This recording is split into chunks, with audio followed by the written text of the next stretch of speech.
जय हिंद। हम लोग सवाल नंबर 7 तक किए थे, जो पार्ट 1 का वीडियो हमने अभी तुरंत डाउनलोड किए हैं, उसको हम अपलोड कर दिए हैं। और थोड़ा सा भूख भी लग गई थी तो सोचे कि खाना वाना भी खा ले, स्नान उस्नान भी कर ले। ठीक है, तो अब फिर से आए हैं और उसके बाद आपको 8 नंबर से सवाल से लेकर के इधर पूरा ये दूसरा पार्ट में हम आपको करके अपलोड कर देंगे अभी। ठीक है, उसके बाद 11th का भी वीडियो सब हम अपलोड कर रहे हैं। पार्ट अभी सेट थ्योरी चल रहा है तो सबसेट का भी कर दिए हैं, और उसको भी आप लोग देखिए और आपका जो भी अपना रिलेटिव में उसको भी दिखाइए, और अच्छा लगे तो फिर आप हमको बताइए और कमेंट्स कीजिए। जो भी दिक्कत होगा वो भी आप हमको कमेंट्स कीजिए। 8 नंबर का सवाल देखते हैं कि क्या कह रहा है। एक कारखाने में ए और बी दो मशीनें लगी हुई है ना। पूर्व विवरण से पता चलता है कि कुल उत्पादन का 60% मशीन ए करता है ना, और 40% मशीन बी द्वारा किया जाता है। कुल उत्पादन का 60% मशीन ए करता है।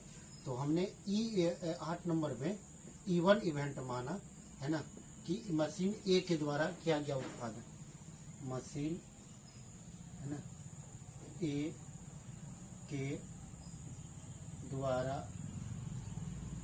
किया गया उत्पादन है ना। और E2 इवेंट मान लेते हैं कि मशीन बी के द्वारा किया गया उत्पादन है। ठीक है, तो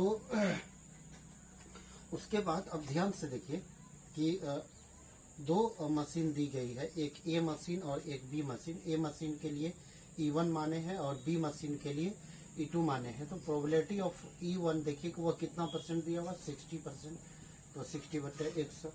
और प्रोबेबिलिटी ऑफ E2 जो है ना, वो हमको कितना परसेंट दिया हुआ, 40%, तो 40/100। ये टोटल हमने कर लिया। अब उसके बाद क्या कह रहा है, अगला कंडीशन में क्या कह रहा है कि द्वारा इसके अतिरिक्त मशीन ए 2% और मशीन बी 1% उत्पादन खराब करता है। ठीक है, यदि कुल उत्पादन का एक ढेर बना लिया जाता है और उस ढेर से यत्राध्यक्ष निकाली गई वस्तु खराब हो तो खराबे वस्तु को चुनना है। तो इस वस्तु के मशीन ए द्वारा होने की प्रयत्ता ज्ञात कीजिए। तो हमने ए एक इवेंट माना, ए तो उधर ए बी मशीन दिया हुआ, तो एक्स एक इवेंट माने जो खराब वस्तु बनाता है ना, खराब वस्तु का उत्पादन करता है। ये सब खराब ही अच्छा लगता है, उत्पादन करता है। तो मशीन ए का उत्पादन तो हो गया, इनमें से खराब वस्तु का उत्पादन करना है।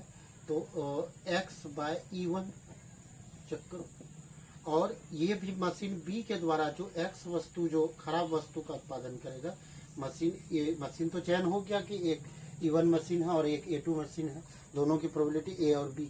और उसके लिए उन्होंने दिया हुआ है कि ये 2% करता है।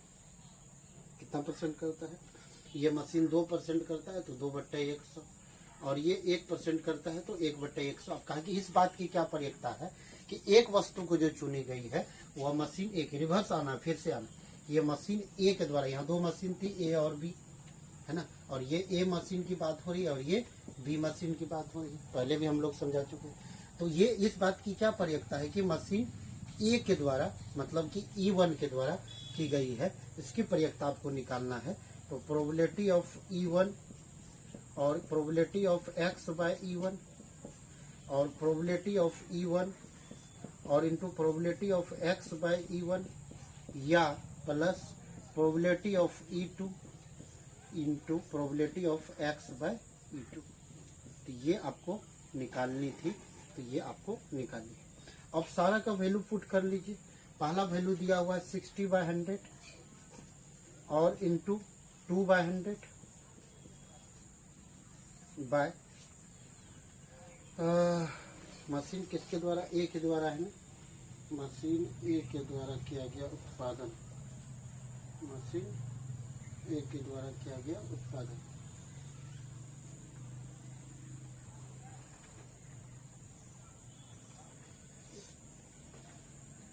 यहाँ पर मशीन ए के द्वारा नहीं होगा, मशीन बी के द्वारा किया गया उत्पादन हम लोगों को ढूंढना। फिर भी निकाल के देख लेते हैं कि किसके द्वारा, यहाँ पर हिंदी मीडियम में तो यही लिखा हुआ है, फिर भी देख लेते हैं।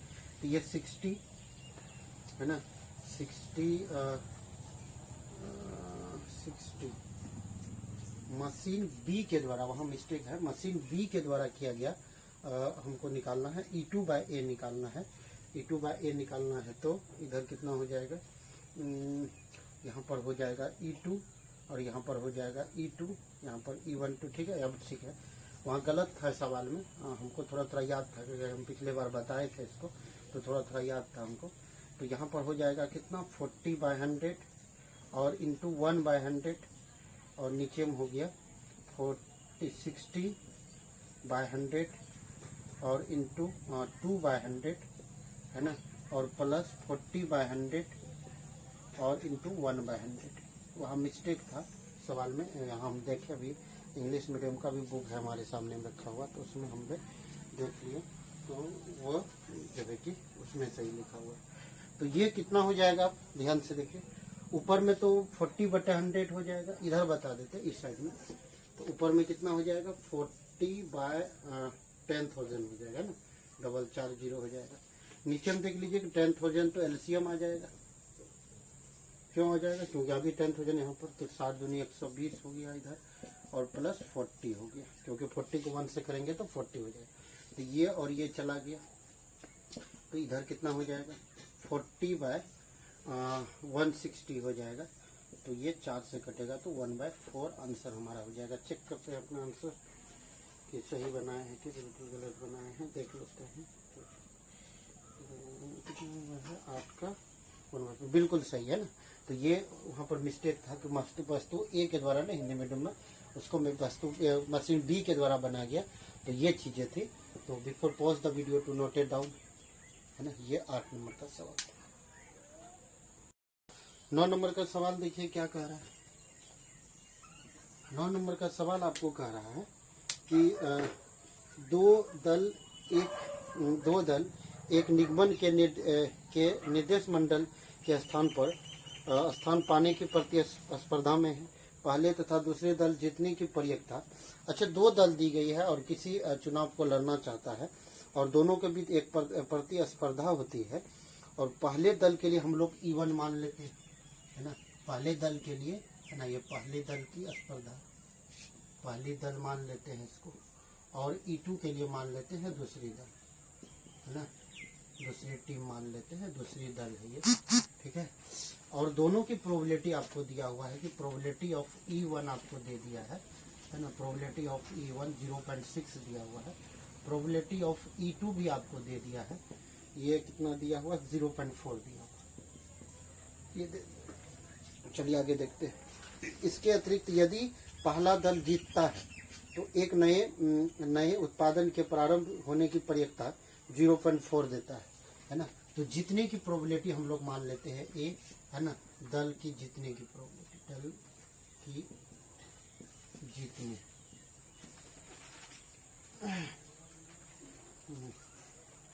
दल जीतता है ऐसे लिखते हैं, तो दल जीतता है। तो दल जीतता है अगर, तो अब ध्यान से देखिए कि दल अगर जीतेगा तो पहले तो उसकी प्रोबेबिलिटी दी हुई है, तो प्रोबेबिलिटी ऑफ A/E1 कितना हो जाएगा, उसकी प्रोबेबिलिटी दिया हुआ है 0.7, और दूसरे दल के जीतने की प्रोबेबिलिटी जो है ना, वो उसका दिया हुआ है 0.3 दिया हुआ है। तो कहा कि 0.3 दिया हुआ है, तो प्रोबेबिलिटी ऑफ, हमको लास्ट में क्या कह रहा है, इसकी इस बात की प्रयत्ता ज्ञात कीजिए कि नए उत्पादन में दूसरा दल की प्रोबेबिलिटी चाहिए, मतलब E2/A चाहिए, और आपके पास सब चीज है, आराम से आप ज्ञात कर सकते हैं। E2 into probability of A/E2, है ना, और बाय प्रोबेबिलिटी ऑफ E1 और इंटू प्रोबेबिलिटी ऑफ A/E1 है ना, और प्लस प्रोबेबिलिटी ऑफ E2 और डॉट प्रोबेबिलिटी ऑफ A/E2, ठीक है। अब सबका वैल्यू पुट कर लीजिए, 0.4 है ना, 0.4 और इंटू 0.3 बाय, और उसके बाद क्या है 0.6 इंटू 0.7 प्लस 0.4 इंटू 0.3, तो इधर कितना हो जाएगा 0.12 है ना, बाय 0.42 प्लस 0.12, तो ये कितना हो जाएगा, ये हो जाएगा 0.12 और इधर हो गया कितना 2 2 4 और इधर हो गया 5, इधर हो गया, तो ये पॉइंट हट जाएगा, तो 12/54 हो गया इधर, तो 12/54 हो गया, तो कितना हो जाएगा 2 6 दूनी 12 और 9 6 का 54, 2/9 आंसर हो जाएगा। चेक कीजिए 2/9 आंसर हो गया है ना। तो ये हो गई। Before pause the video to note it down, है ना। तो ये वीडियो का पॉज करके 10 नंबर का सवाल देखते हैं। मान लीजिए कि कोई लड़की एक पासा उछालती है, डाइस उछालती है, यदि उनमें 5 और 6 संख्या प्राप्त हो तो वह एक सिक्का को 3 बार उछालती है और चीतों की संख्या मतलब कि हेडों की संख्या नोट करती है। यदि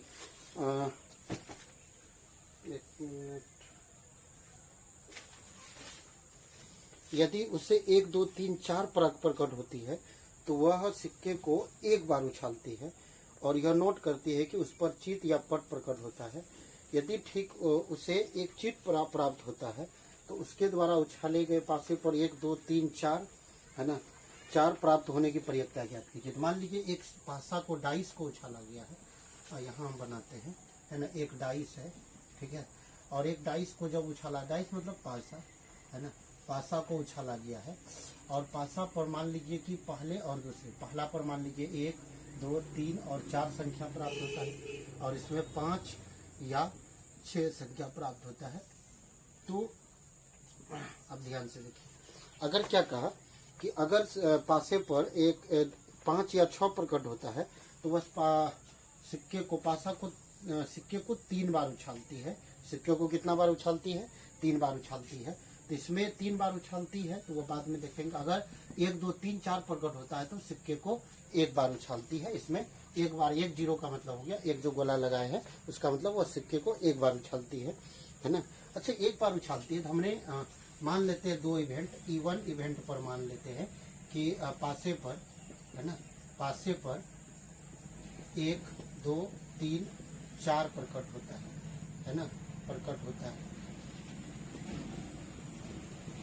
है और E2 इवेंट पर हम लोग मान लेते हैं कि पासे पर है ना, पासे पर 5 या 6 प्रकट होता है, 5 या 6 प्रकट है ना, प्रकट होता है। और ये एक ऐसा इवेंट मान लेते हैं जिस पर चित प्रकट होता है। चित मतलब हेड आता हो, है ना, हेड प्रकट होता है ना, ये मान लीजिए।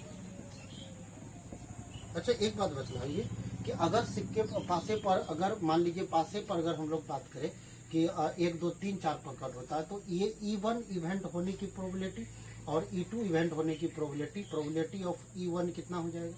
चेक कीजिए, 4/6 होगा जी। अरे भैया 1 2 3 4 संख्या है ना, तो ये 2/3 हो जाएगी, ठीक है। और अगर मान लीजिए कि इस पर 5 या 6 प्रकट होगी तो इसकी प्रोबेबिलिटी कितनी हो जाएगी? इसकी प्रोबेबिलिटी हो जाएगी, E2 की प्रोबेबिलिटी हो जाएगी 2/6, तो 1/3 हो जाएगी। अब यहाँ देखिए कि इस पर सिक्के को एक बार और इस पर सिक्के को 3 बार उछाली है, तो एक बार सिक्का उछालने पर कौन कौन आएगा? या तो हेड आएगा या तो टेल आएगा। इस पर भी हेड या टेल आएगा, इस पर भी हेड या टेल आएगा। तो टोटल कितने, एक सिक्के को 3 बार उछालेंगे तो टोटल नंबर्स ऑफ आउटकम्स कितने होंगे? 8 होंगे। और 8 में से अब देखिए कि एक बार हेड आने की प्रोबेबिलिटी की बात कर रहा है, तो एक बार हेड कौन कौन आएगा? ध्यान से देखो, टोटल आउटकम्स तो 8 होंगे। नंबर ऑफ एच जो होगा ना वो कितना हो जाएगा? 8 हो जाएगा। अब इसमें देखिए कि एच, एक बार एच आने का केवल एक बार HTT आएगा। HTH हो सकता है, ऐसे भी हो सकता है कि THT हो सकता है या TTH हो सकता है। एक के बार, केवल एक बार H आने की प्रोबेबिलिटी की बात कर रहा है, तो टोटल इसकी प्रोबेबिलिटी कितनी हो जाएगी? प्रोबेबिलिटी ऑफ A/E2 जो हो जाएगा वह कितना हो जाएगा? 3/8 होगा कि नीचे। और इसमें एक बार सिक्का उछालेंगे इसमें एक बार हेड आने की प्रोबेबिलिटी जो होगी, इसमें हेड या टेल दोनों आ सकता था, हेड या टेल। तो हेड आने की प्रोबेबिलिटी जो होगा A/E1 जो होगा वह कितना रहेगा? हाफ रहेगा। इसका तो हमको निकालना ही नहीं, है ना, इतना रहेगा। अब एक बात क्या कहा हम लोगों से, अब लास्ट में क्या कहा कि अब उस बात की प्रयोक्ता ज्ञात कर दीजिए कि वह सिक्का जो है ना 1 2 3 4 के लिए ही बात कर रहा था। तो एक बार सिक्का 1 2 3 4 के लिए किसको माने, E1 माने हो। तो E1 के लिए इवेंट हमको निकालना है। तो probability of E1 into probability of A बट्टे E1 और प्रोबेबिलिटी ऑफ E2 और डॉट प्रोबेबिलिटी ऑफ A बट्टे E2। E1 और यहाँ पर E1 plus probability of E2 और डॉट प्रोबेबिलिटी ऑफ A बट्टे E2 हो जाएगा, है ना। सारा वैल्यू आपके सामने है, हम पुट कर देते हैं और आप लोग बनाइएगा इसको जरूर, ठीक है। देख लेते हैं पहला कितना है आपका 2/3 है और इंटू 1/2 है, हाँ ठीक है। 2/3 है, 1/2 है प्लस और E2 में 1/3 है और 3/8 है ना। तो अब इसको आप लोग हल कीजिए और इंजॉय कीजिए और आंसर आप ले लीजिए। DYS लगा दिए, डू योरसेल्फ। अब खाली आपको हल करना है और हल कीजिए। तो ऐसा नहीं सोचेगा कि यहाँ पर वीडियो पर आप छोड़ दीजिए, थोड़ा सा प्रैक्टिस करो यार, थोड़ा सा आगे बढ़ाओ इसको और इसको हल कीजिए, आपका आंसर आ जाएगा। Please before pause the video to note it down. 11 number का सवाल है, कहा कि एक व्यावसायिक निर्माता के पास ABC मशीन ऑपरेटर है। प्रथम ऑपरेटर A 1% खराब उत्पादन करता है, B और C 5% और 7% खराब सामग्री का उत्पादन करता है। कार्य पर के A कुल समय का 50% समय लगाता है। हम लोग A मशीन E1 के लिए A मशीन माने हैं, B के लिए E2 के लिए B मशीन माने और E3 के लिए C मशीन का उत्पादन मान लिए हैं। और ये कितना % उत्पादन करता है, तो 50%, कुल समय का 50% समय इस पर देता है। और ये B जो देता है कुल समय का 30% समय देता है इस पर, 30/100। और C जो है ना कुल समय का 20% समय ही देता है कार्य करने में। और इसका जो है ना, ये हमने कहा कि खराब सामग्री का उत्पादन करता है।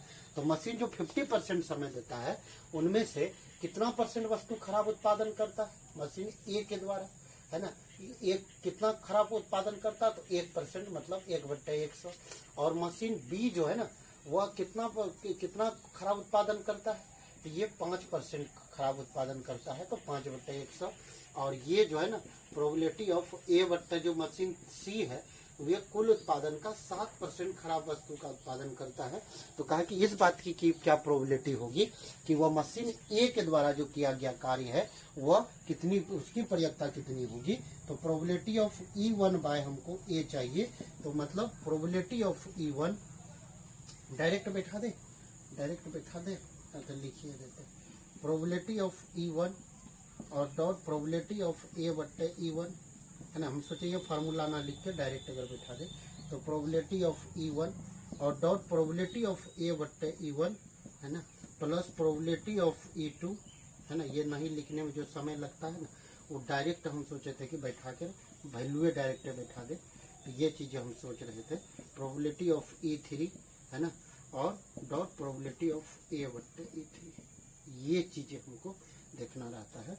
अब सबका वैल्यू आप पुट कर दीजिए। 50/100 है आपका पहले से, 50/100 और इंटू उधर सामने में देखिए, सामने 1/100 बाय 50/100 और इंटू 1/100 और प्लस फिर 30/100 और इंटू 5/100, है ना, और प्लस और ये हो गया कितना 20/100, है ना, और 7/100, है ना। तो ये चीज़ें आपको करना है। तो इसका हम लोग डायरेक्ट कर सकते हैं, 50/10,000 हम लोग लिख सकते हैं आराम से। नीचे में आ जाइए तो 50/10,000, है ना, और प्लस इधर हो गया कितना 150/10,000, 1 2 3 4 0, प्लस इधर हो गया कितना 140/10,000। तो अब इसका एलसीएम भी ले सकते हैं, एलसीएम ले लीजिए आराम से। तो एलसीएम ले लीजिएगा तो कितना हो जाएगा 50/10,000, है ना, 10,000 बाय इधर हो गया 10,000 और इधर हो गया कितना 50 प्लस 150 प्लस 140। तो ये 10,000 कट गया, तो इधर कितना हो गया 50/354, नहीं है इधर कितना हो जाएगा 340, 200, 300, 340 हो जाएगा। तो एक जीरो कट गया, तो 5/34। चेक करते हैं अपना आंसर एक बार। 5/34 चेक कर लेते हैं। 5/34 बिल्कुल सही है हम लोग। तो ये इसका था। इस सब सवाल में दम नहीं है, इसीलिए हम ज़्यादा नहीं बोल पा रहे हैं। इस सब में कुछ भी है ही नहीं। मशीन, ये मशीन भी, इस तरह ढेरी सवाल किए हुए आप लोग। तो ये है। तो before pause the video to note it down. 12 number का क्वेश्चन देखते हैं क्या कहा कि 52 पत्तों की गड्डी में से एक पत्ता खो जाता है, खो गया पत्ता। तो काट कितने बचा? 51 को काट बचा। शेष पत्तों से 2 पत्ते निकाले जाते हैं जो ईंट के पत्ते हैं।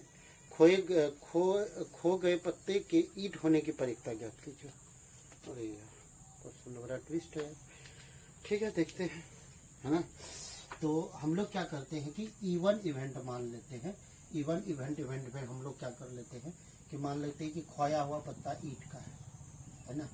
खोया हुआ, है ना, पत्ते ईंट के। हालांकि क्वेश्चन में नहीं है कोई दम, लेकिन थोड़ा सा ट्विस्ट कर दिया है क्वेश्चन को।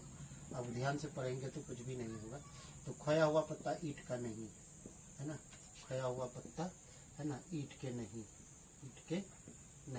हमने कहा कि हम E1 मान लिए है और ये नहीं। अच्छा, अब एक बात बतलाइए कि प्रोबेबिलिटी ऑफ E1 कितना हो जाएगा? ईंट का पत्ते कई गो होता है? 13 गो होता है ना। चेक करो, 13 कितना हो जाएगा? 52 हो जाएगा। तो 1/4 हो जाएगा। और ईंट के पत्ते अगर नहीं हो तो 13 को टास हटा दीजिए। 13 को पत्ते ईंट तो टोटल कितने टास बचेंगे? 39/52।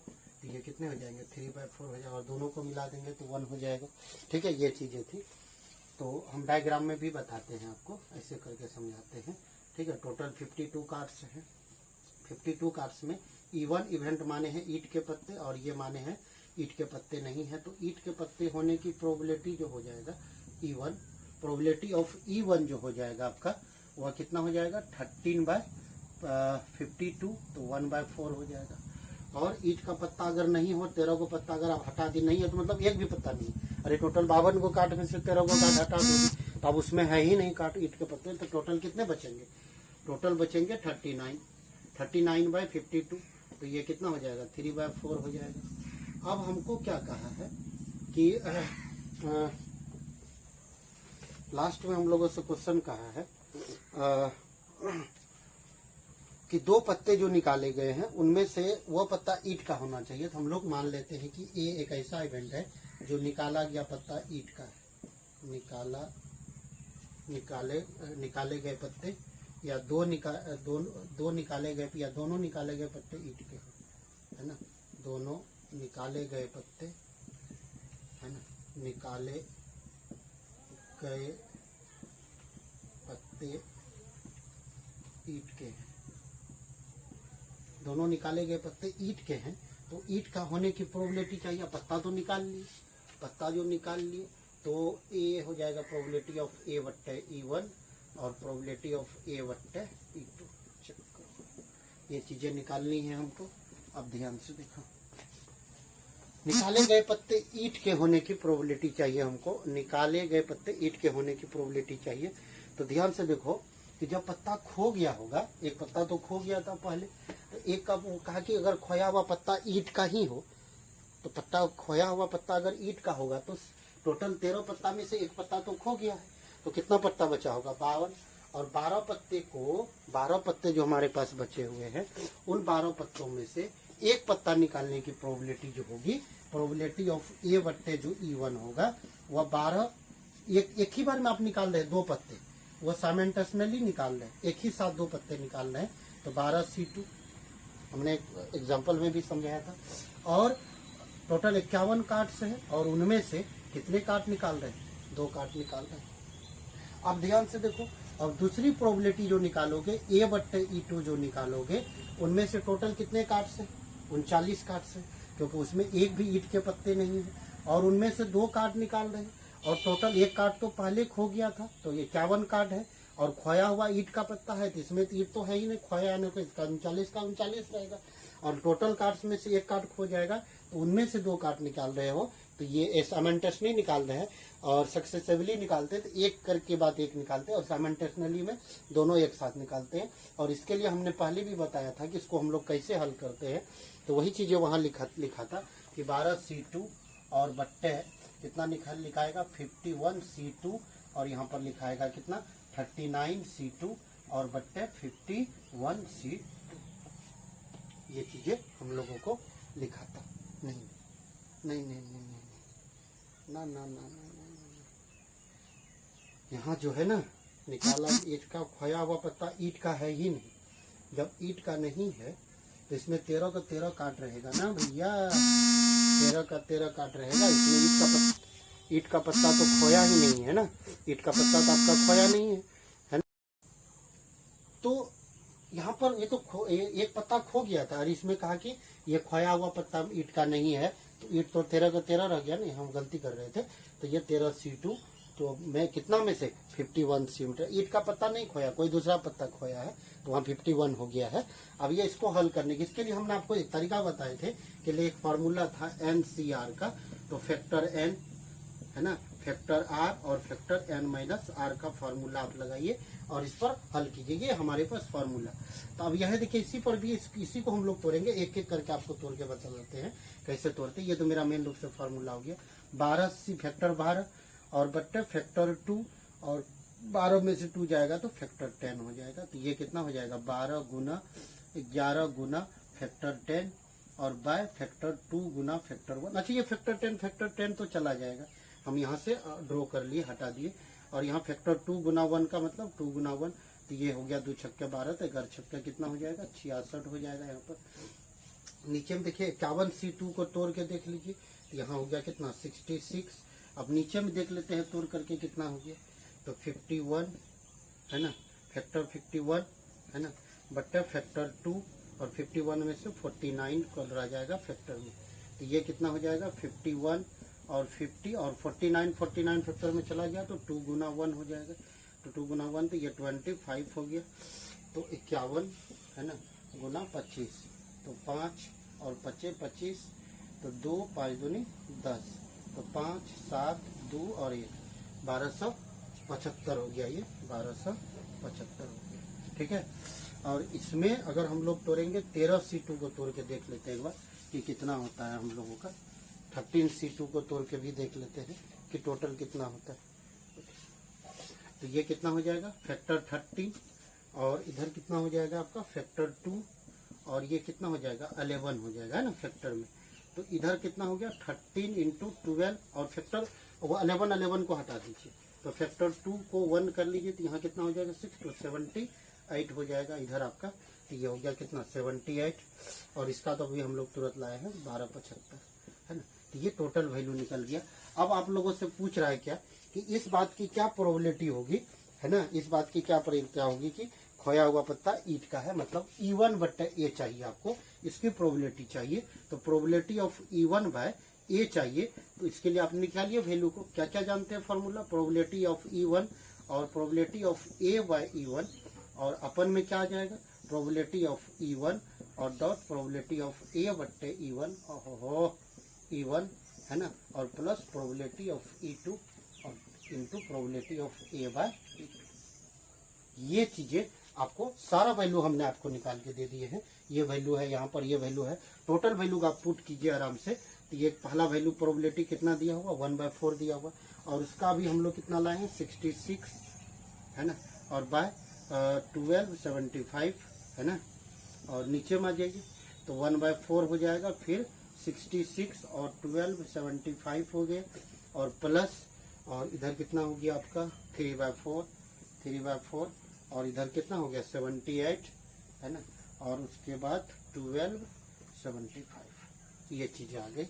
अब यहाँ देखते हैं कि 1275 और यहाँ देखिए 1/4 और 1275 हर जगह है, तो आप आराम से कॉमन लेकर के इसको हटा सकते हैं। यहाँ देख रहे हैं 1/4, यहाँ भी 1/4 है तो 3 कॉमन में ले लेंगे और 1 यहाँ देखिए कॉमन क्या ले रहे हैं, ध्यान से देखिए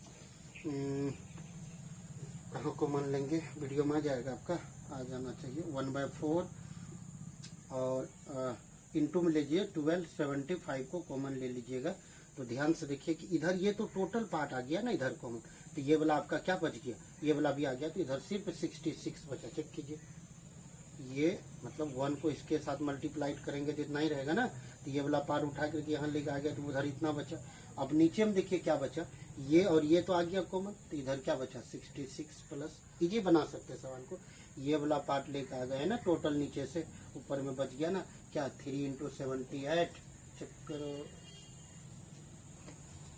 है ना। अब आसान हो गया सवाल को। अब ये दोनों को मल्टीप्लाइड कीजिए और इसके साथ 8 करके डिवाइड कर लीजिए, हो गया आपका सवाल रेडी हो जाएगा। ठीक है, तो ये चीजें थी जो सवाल थोड़ा सा ट्विस्ट सवाल था, तो जिसको आप आसानी से हमने अपनी भाषा में आपको समझा दिए, आराम से बना सकते हैं। ठीक है, इसको मल्टीप्लाइड सब कर लीजिए। हमने यहाँ पर आपके लिए DYS लगा दिए हैं कि डू योर सेल्फ, खुद से बना लीजिए। इतना दूर हम कर ही दिए हैं, तो आराम से आप इसको कर सकते हैं। ठीक है, before pause the video to note it down, है ना। अब वीडियो को पॉज करके आप इसको नोट कीजिए, फिर आगे बात करते हैं। 14 नंबर का सवाल देख लीजिए आप लोग। इसमें क्या कह रहा है, लास्ट सवाल है, कहा कि ए और बी दो ऐसी घटनाएं हैं कि जिसमें ए सबसेट है बी का। अच्छा, ए सबसेट है बी का, तो आपके लिए 4 ऑप्शन दिया गया, इन चारों ऑप्शन में से कौन सा ऑप्शन सही होगा। अच्छा, सबसेट के बारे में आप लोग जानते हैं कि सबसेट किसको कहते हैं कि कहा कि subset is the part of A set, मतलब कि कोई सेट का एक छोटा सा टुकड़ा या भाग को ही सबसेट कहा जाता है। तो ये बी की तुलना पर ए जो रहेगा हमेशा छोटा रहेगा। अगर बी सेट अगर मान लीजिए कि 1, 2 और 3 मान लिए, ए सेट को मान लिए 1, 2, तब ध्यान से देखिए कि ये ए जो है ना बी का सबसेट है, ए का छोटा सा टुकड़ा, इसकी तुलना पर ये छोटा होना चाहिए, तो ए सबसेट हो गया बी का। अब ये दोनों का अगर मान लीजिए कि अब यहाँ पहला ऑप्शन पर आते हैं, ये पहला ऑप्शन पर एक चीज आप कर लीजिए, पहले ए इंटरसेक्शन बी निकाल के देख लीजिए। ए इंटरसेक्शन बी निकालेंगे तो कौन मिलेगा, 1 मिलेगा, फिर 2 मिलेगा, तो क्या नहीं लग रहा है कि ये फिर से पुनः ए मिलेगा। अगर ये ए मिल गया तो probability of A intersection B जो हो जाएगा वह कितने के बराबर हो जाएगा, प्रोबेबिलिटी ऑफ ए के बराबर होगा कि नहीं होगा। अब ध्यान से देखिए, नीचे में देखिए क्या इस चीज के बारे में ध्यान से देखिए कि probability of A intersection B, हम लोग जानते हैं formula, probability of A by B बराबर प्रोबेबिलिटी ऑफ बी होगा। अब ध्यान से देखिए कि प्रोबेबिलिटी ऑफ बी इधर आपको दिया हुआ है और प्रोबेबिलिटी ऑफ ए, अब यहाँ देखिए probability of A intersection B आप कितना लाए हुए, प्रोबेबिलिटी ऑफ ए, तो प्रोबेबिलिटी ऑफ ए बट्टे प्रोबेबिलिटी ऑफ बी, और कहा कि वह बराबर होगा प्रोबेबिलिटी ऑफ बी का और बट्टे प्रोबेबिलिटी ऑफ ए का। ये तो मजाक हो गया कि ये बराबर नहीं होगा, तो पहला ऑप्शन तो आपका पहले चला गया। उन्होंने कहा कि ये कहने का मतलब इधर LHS को हल करेंगे तो RHS के बराबर होगा, तो क्या आपको probability of A probability of B दोनों बराबर है, नहीं, तो पहला ऑप्शन तो पहले चला गया। दूसरा ऑप्शन पर आते हैं, यहाँ पर देखिए कि फिर इसके लिए भी अगर हम लोग बात करें तो probability of A intersection B अगर लिखेंगे तो प्रोबेबिलिटी ऑफ बी, है ना, less than probability of A, है ना। और इसके बदले में देखिए कि प्रोबेबिलिटी ऑफ ए और प्रोबेबिलिटी ऑफ, अब इधर बी कर लेंगे तो कहा कि लेस देन प्रोबेबिलिटी ऑफ ए होगा। ऐसा तो कभी होना ही नहीं है ना, कि ये वाला पार्ट की यहाँ पर इसको भाग भी दे देंगे, बी से प्रोबेबिलिटी से डिवाइड भी करेंगे तो उसकी तुलना पर जो है ना ये बड़ा भी रहेगा। तो ये कैसे होगा, इसमें आप डिवाइड कर रहे हैं तो फिर ये इससे बड़ा कैसे हो जाएगा, तो पहला ये ऑप्शन भी आपका गलत हो गया। एक ही ऑप्शन हमारे पास मिलता है, सी ऑप्शन। हमेशा जानते हैं कि प्रोबेबिलिटी ऑफ जो होगा इसके बारे में देखेंगे तो ए इंटरसेक्शन बी जो हो जाएगा वह प्रोबेबिलिटी ऑफ बी के इक्वल होगा। और लेस इक्वल अगर हम लोग बात करें कि यहाँ पर देखिए कि ये हमेशा जो होगा ये लेस इक्वल प्रोबेबिलिटी ऑफ ए, अब ध्यान से देखिए ये कितने के बराबर होगा, प्रोबेबिलिटी ऑफ ए और प्रोबेबिलिटी ऑफ बी के इक्वल होगा।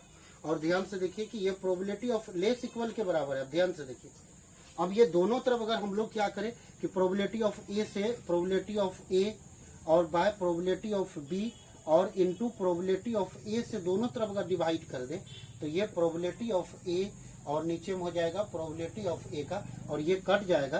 तो ध्यान से देखिए कि इधर क्या बचेगा, 1 बट्टे प्रोबेबिलिटी ऑफ बी और लेस इक्वल, और इधर क्या हो जाएगा 1 हो जाएगा। चेक कीजिए, और अब ध्यान से देखिए आ गया पार्ट कितने आया, प्रोबेबिलिटी ऑफ बी जो होगा, प्रोबेबिलिटी ऑफ बी जो होगा, अब ये रेसिप्रोसिकल है, जब भी हम लोग ऊपर ले जाएंगे तो इसका सिंबल में परिवर्तन हो जाएगा, ध्यान रखिएगा, ये चिन्ह है ना। तो ये ऑप्शन नहीं मैच कर रहा था, ये ऑप्शन भी मैच नहीं कर रहा था। अच्छा, एक बात और भी आप इसको दूसरे शब्दों में भी समझ सकते हैं कि प्रोबेबिलिटी ऑफ बी जो होगा हमेशा ऐसे उल्टा भी आप बना सकते हैं कि प्रोबेबिलिटी ऑफ बी जो होगा वो हमेशा लेस इक्वल 1 या 1 से छोटा रहेगा, हमेशा लेस इक्वल 1 और उससे छोटा रहेगा।